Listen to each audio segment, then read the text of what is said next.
Jai Baba. This is Dr. Ram Ginde from Bombay speaking to you in connection with the contacts I have had with beloved Baba due to his infinite grace from the time I first came in contact with him in 1959 till the dropping of his body in January 1969. I would now like to tell you the story of my first visit to beloved Baba. It was in connection with his suffering intense pain and inability to swallow any food or liquid for as long as 3 weeks. Within a fortnight or 3 weeks after he had attended to about 40 lepers whom he had bathed, washed, clothed and distributed food. The story that I am now telling you is what I came to know sometime after I met beloved Baba. I was given the history of beloved Baba's illness without knowing who the personality was. There was the case history of one Mr. X, and all I could gather was that the person was having intense suffering, was unable to eat or swallow any fluid or take any nourishment. The face was covered with sores. There were sores in his eyes, inside his mouth, and even in his ear. And yet, the person had not taken any medicines all that period of time. I made a tentative diagnosis of the case, and then we set to visit the person on a Sunday morning.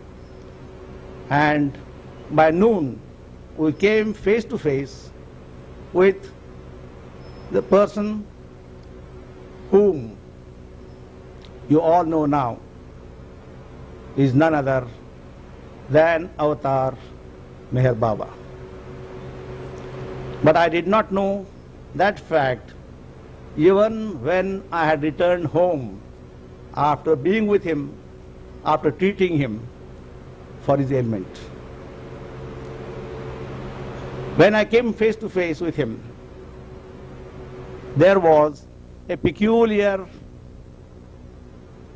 thrill and exhilaration that went through my body.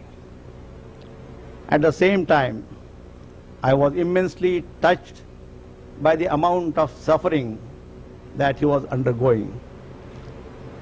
And yet, he could not communicate to me by even a single word. Later I realized it was due to his observing silence for many years way back from 1925. I examined beloved Baba and I discussed the case with now the late Dr. Donkin and Dr. Gohar. We waited in the next room, and after discussing the case, I proposed to give an injection of absolute alcohol in one of the nerves which was giving him so much pain. They asked me to wait for some time, and Within a few minutes, I was called back in his presence and asked to give him the treatment. Normally, this treatment takes anything like 20 to 40 minutes, even in a place like Bombay, in a hospital where all the equipment and facilities are at hand, along with nurses and others attending and helping me. But in this case, believe me, I took the measuring points just as in other cases and proceeded with the injection. And at the first shot, beloved Baba said that he got the twinge of pain exactly as he has been getting at the first moment. And to my surprise, beloved Baba pointed out with his finger and said, "That's it." I stimulated the needle point with a Faradic stimulator, and beloved Baba again gave his assent, saying that that is the same type of pain.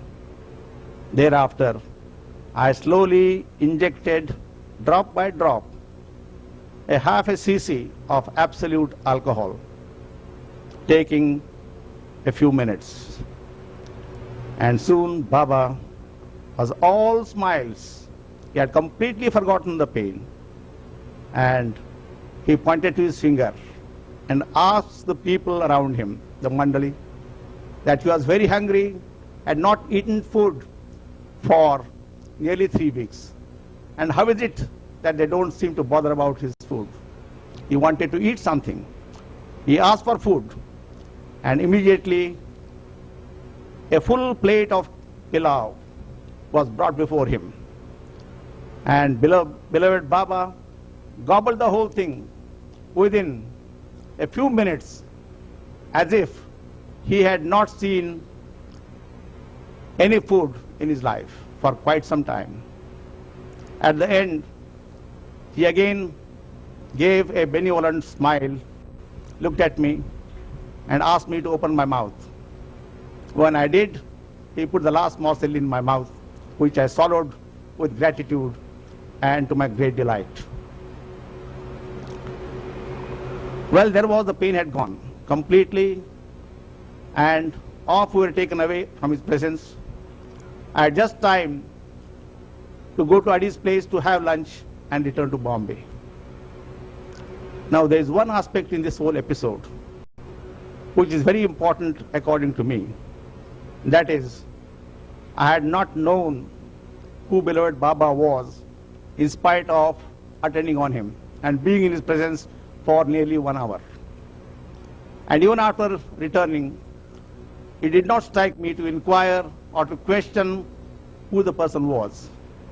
But one thing I knew, that this is a very unusual and extraordinary patient whom I had the privilege of serving. So my fees and other things had been fixed already long before I had decided to undertake this journey. And as I was getting into the car, they offered my fees.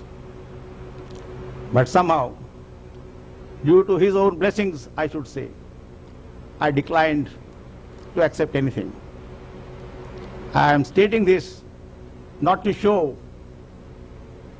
that I have done any favor to Baba or to the persons who wanted to pay me my fees.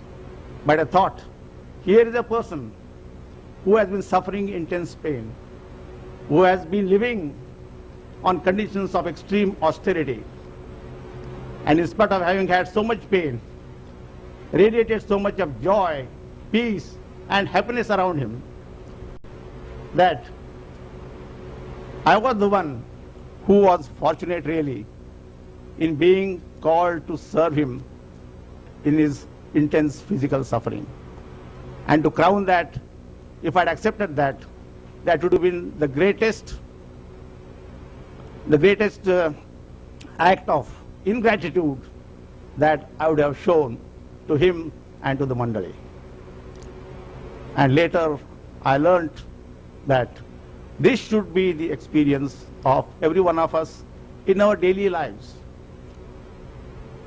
When we come in contact with people who are less fortunate than what we are, whatever may be our achievements, may be intellectual, may be physical, may be material, it is our duty to try and share them with the others to the extent that it is possible.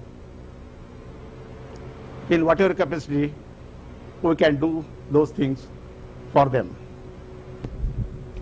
I would now like to narrate a few incidents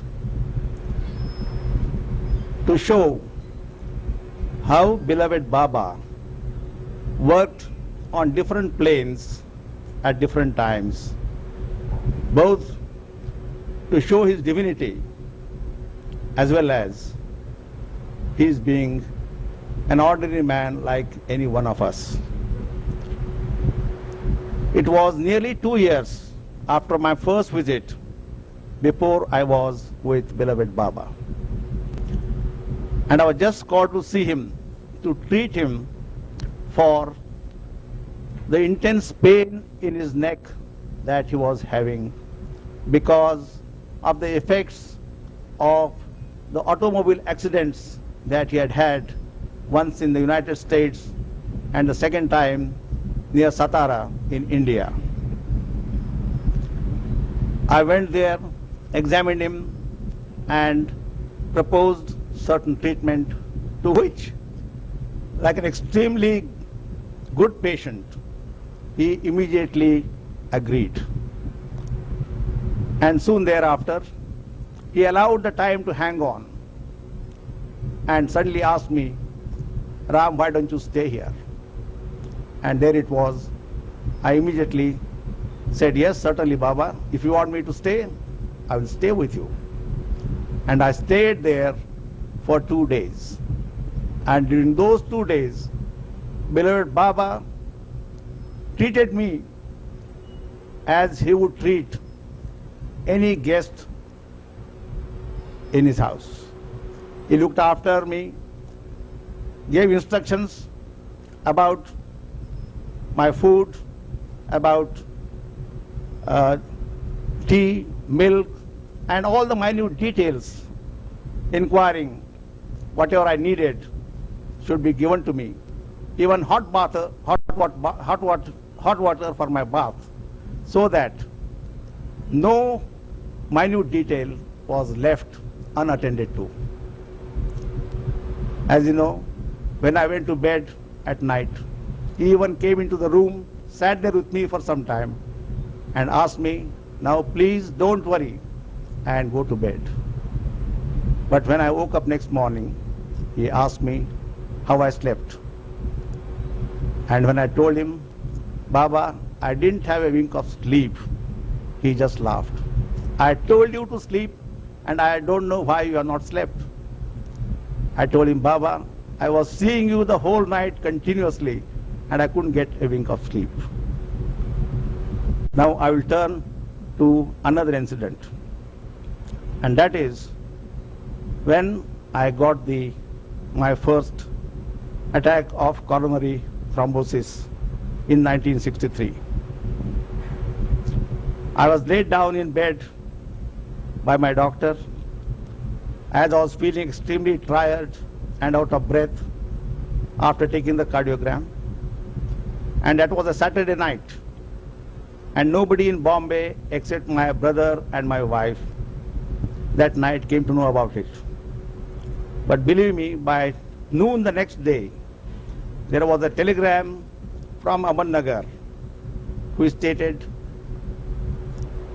addressed to me, I know you have a heart attack.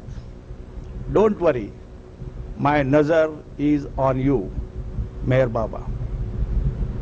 This shows how he was always knowing everything that was happening and was instantly there to render help, confidence,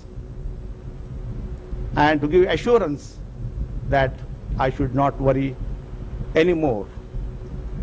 And because of that grace, you can see me working actively even so many years after that accident, although I had another attack at the time of dropping his body. I would like to narrate one or two other incidents of a different type. In 1964, there was a young child who came to me with a serious brain disorder which is called cancer of the brain in a child, medulloblastoma. For it, there is no real treatment as yet. Most of these children, unfortunately, are dead within 6 months to 5 years. This child happened to lie in my office on a couch below Baba's photograph. And when she was brought to me, I asked her, "What do you see?" And the child said, "Doctor, can't you understand this much that I cannot see?" She had become blind already by the time she had come to me. The tumor was growing for nearly 2 or 3 months. Yet, I told the parents that the operation is the only thing that we have to undertake and try to save the child. Otherwise, she is not going to survive very long. Sometimes there might be a mistaken diagnosis, and we didn't want the child to die on that account. I therefore operated, and unfortunately, as expected, it turned out to be the tumor which I had suspected, namely medulloblastoma.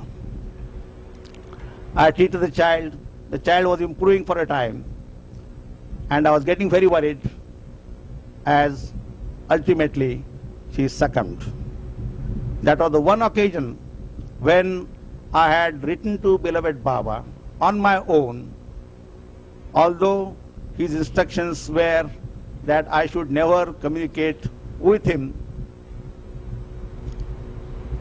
on my own accord. Beloved Baba sent a wire, "Please don't worry. The child has been freed from all agonies once and for all. She is now with me eternally in peace."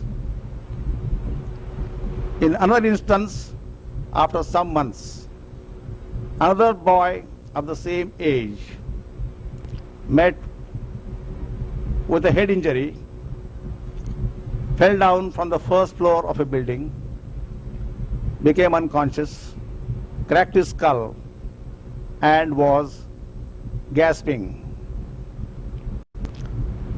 A doctor close by aspirated some blood and revived the child.